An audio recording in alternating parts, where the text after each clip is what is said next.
নমস্কার, আমি পাপড়ি। আজ অনেক দিন পর আবার চলে এসেছি আমার ছাদ বাগানে। আসুন আজকে একটা অন্যরকম ফলের সাথে আপনাদের পরিচয় করাই। ছাদ বাগানে আমরা অনেকেই অনেক রকম ফুল গাছ ফল গাছ করে থাকি। তার মধ্যেই একটি গাছ দেখায়, এই দেখুন, এটি মিরাক্কেল বেরি গাছ।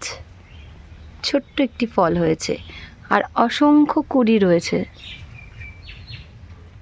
এই ফলটি একটি অদ্ভুত সুন্দর ফল, দেখতে লাল রঙের হয়, যা খেলে টক খাবারও মিষ্টি লাগে। এতে মিরাকুলার নামের একটি বিশেষ প্রোটিন আছে।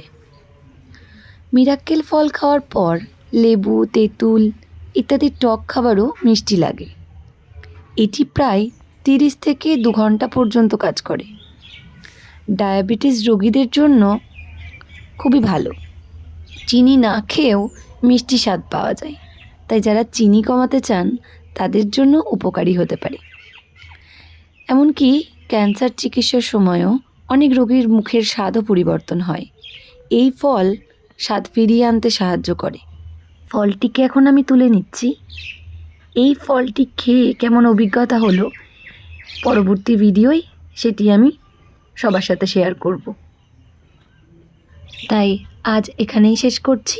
দেখা হচ্ছে পরবর্তী ভিডিওতে।